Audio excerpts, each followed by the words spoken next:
So I'm out here today dressed as an English gentleman supporting Tommy Robinson because it's so important for us to stand shoulder to shoulder and show unity for a political prisoner who's been incarcerated for too long and he's in solitary confinement on his own. For what?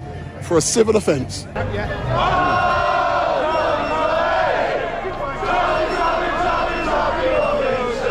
Those of you who know me will know that I used to believe that Tommy Robinson was a right-wing racist, and I did.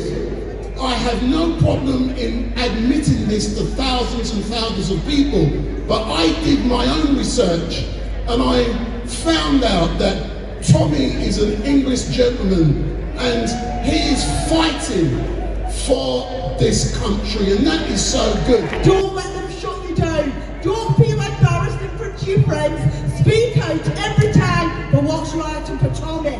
He's not in jail for what he's done, but for what he says and what he believes. He's a political prisoner because he talks about issues the establishment would prefer he didn't. I don't believe reform, and this is an invite to Nigel Farage, Richard Tice. Please could you sit down and talk with Tommy Robinson and get rid of your bloody differences? I hope you agree with that. And that's what I'm going to keep calling for. I'm sorry, I stand on a matter of principle. I don't care a damn about politicians and their egos. All I care is about free speech. And Tommy must be freed and released from solitary now. Tell everybody what's going on. They're not going to hear about this on the BBC, are they? They're not going to read about it in The Guardian. Tell your mates, tell your kids. And if anybody doesn't like what you're saying, defeat them with facts.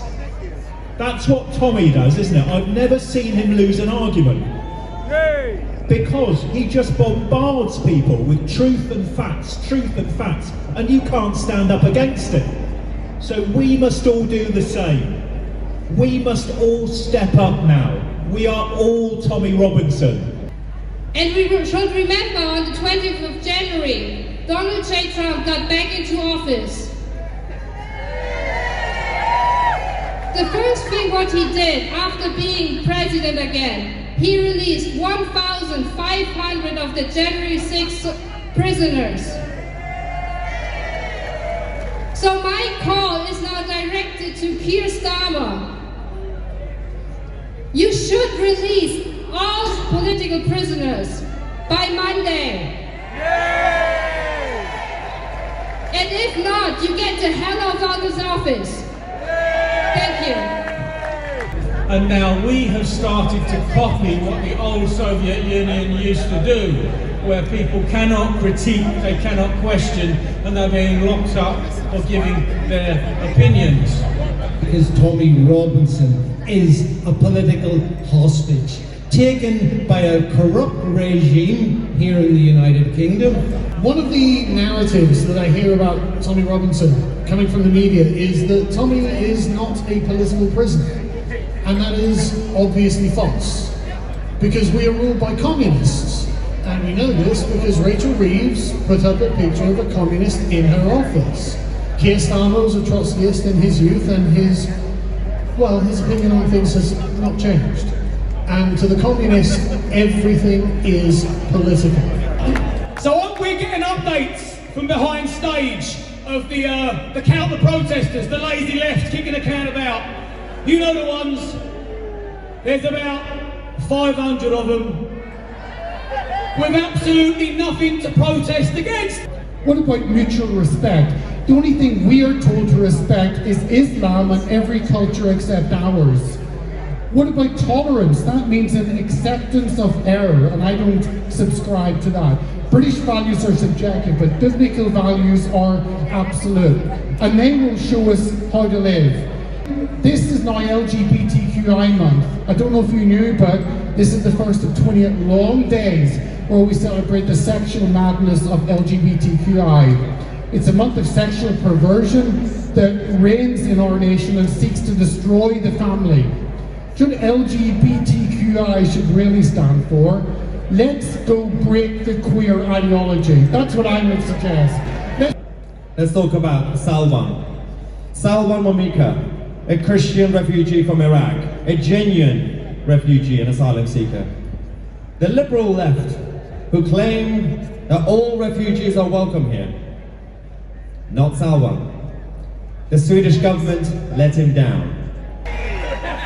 I was going to say, my heart goes out to you all, but my fiancé said I can't say it. Apparently you're not allowed to say my heart goes out to you all. So my heart will stay right here.